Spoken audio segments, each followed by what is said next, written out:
Touchdown Chargers! Welcome to Chargers Daily. I'm Fun Bobby and I'm back and I'm your host. And I'm keeping it unpredictable today like a Chargers fourth quarter lead. Do me a favor, hit the subscribe button, smash the like button, and let's get it going. Because today's rumors are hotter than a jalapeno doing cardio in a sauna wearing a parka. Okay, it's Kenyon Sadiq, the Oregon tight end freak who could make our red zone feel like a cheat code on easy mode. Today's draft vibes, Bolt fam. Daniel Jeremiah's mock draft tracker 6.0 just dropped on NFL.com today. And guess who the Bolts are taking at 22? I'm feeling 22. Kenyon Sadiq. This Oregon tight end, he's 6'4", 245 pounds of why is this guy even allowed to play football athleticism? I triple checked the numbers. 58 catches, 812 yards, 14 yards per catch. 0 drops on contested catches. This guy isn't a tight end. He's a wide receiver who ate too many protein shakes and just decided to harass linebackers for fun. At the Senior Bowl, he embarrassed DBs so bad, I guarantee you they're still thinking about it. Combine, 4.58 40, 37-inch vert, 10-foot 6-inch broad jump, PFF run block grades at 72.4. So this guy can actually chip without looking like a complete traffic cone.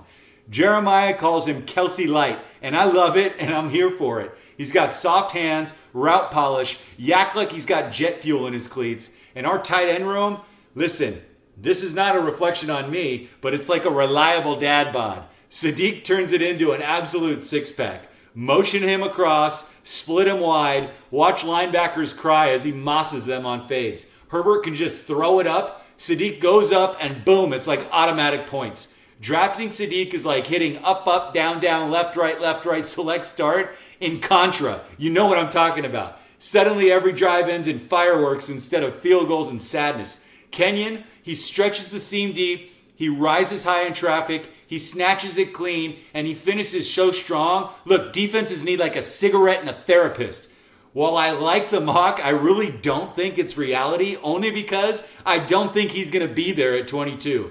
But if we grab him in that spot, man, Bolt fans, they're going to rename SoFi Sadiq Stadium by halftime in week 1. With today's combine buzz locking him in first-round talks, this is the pick, if we get him there, that makes our offense scary again. Bolt up, let's manifest this duck into powder blue and turn third downs into touchdowns. Come on, Ortiz. If he's there, we're going to need you to grab this one. And speaking of Ortiz, let's move on over to Ortiz Happy Hour. Welcome in. Come on in, everybody. It's Happy Hour Nuggets with Ortiz. Look, Joe Ortiz, if you missed him today on Chargers Weekly, go back and listen. Because he basically just dropped the offseason manifesto, and it's equal parts exciting and equal part please don't screw this up. The Combine wrapped the Caps official, $301.2 million league-wide, and we're sitting on $85.4 million in cap space per over the cap. That's like winning the lottery, but the prize is don't screw up the trenches or Justin Herbert's spine explodes again. Ortiz straight up said the trenches are priority number 1. Bozeman retired last month. Our center hung him up after 32 starts, and our pivot spot is emptier than the upper decks during a blowout. Ortiz is hyping internal options like Zion Johnson, and there's no franchise tags planned. I think this is more sustainable build. He says this is like Spanos speak for spend big but not stupid. Free agency tampering starts March 9th at 9 a.m. League year starts March 11th at 1 p.m. This is less than a week away, folks. We are right in the thick of it. $85 million is enough to fix the O-line, add weapons, and still have leftover for a new SoFi nacho fountain. Let's go. If Ortiz whiffs like last year's bargain bin signings, the crowd's going to be chanting Fire Joe by week 3, and Herbert's going to be dodging pressure like it's dodgeball day at SoFi. Ortiz right now is like a kid with a credit card at Costco. We're getting deep in the cap pockets to maul people if they submit. No quick flings, just long-term trench commitment. If we spend smart like a center splash, guard help, edge depth, Super Bowl windows wide open, baby. If we cheap out and overpay for a bust, gosh, the memes will be eternal. It's going to be like Chargers going to charge, cap space edition. Ortiz said it's been a lot of fun. Fun like what? Like watching paint dry while praying for trench miracles? Bolt fam, flood the comments. Who's your must-have in free agency? This is our shot. Bolt up and let's manifest a trench takeover before March 9th and the frenzy begins. Okay, roll with me now as we talk about the frenzy because we're going to move on to the combine. Top takeaways from the combine. Everybody pop in and sit down on the combine couch. Listen, the 2026 NFL Scouting Combine, it wrapped up yesterday. And the Chargers.com dropped their 5 takeaways today like it's the Bible. Our front office spent a week in Indy interviewing, watching drills, and probably judging 40 times harder than like trying to fold a fitted sheet drunk in the dark. No more project prayers, please. We want immediate impact guys who fit Harbaugh's mall people mantra. Free agency is huge, but the combine intel is feeding the board.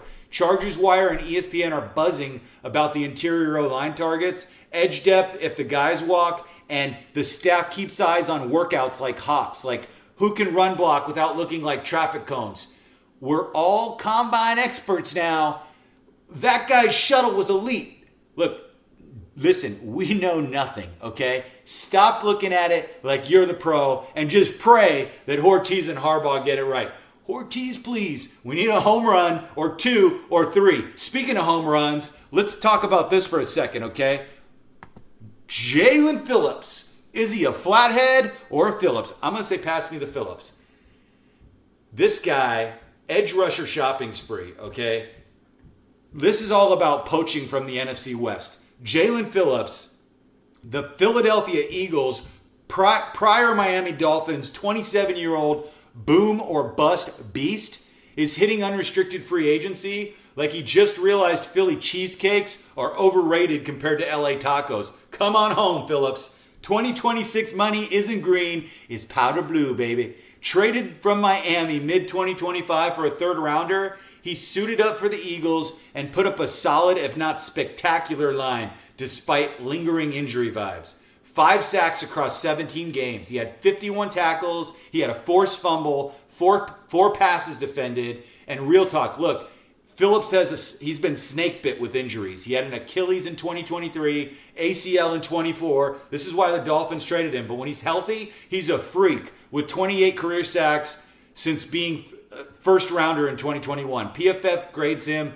high, super high in pressures. He's got a top 20 win rate when he's on the field. And at 6'5", 266 pounds, he's got that long arm bend that makes OTs look silly. Look, the Eagles didn't tag him. There's been absolutely no buzz on that. So he's an unrestricted free agent. As Spot-Track's projecting like a 20 to 25 million AAV for like a prove it deal. And it's perfect for our $85 million cap space. Listen, Ortiz better be practicing. Come home, get paid, win rings. That's the pitch right now. Bolt fam, comment below. Phillips or panic? This is our splash that keeps our pass rush elite. Bolt up and let's poach this Eagle before Philly realizes what just happened. Charge on, bolt up, and I'll see you tomorrow on Chargers Daily.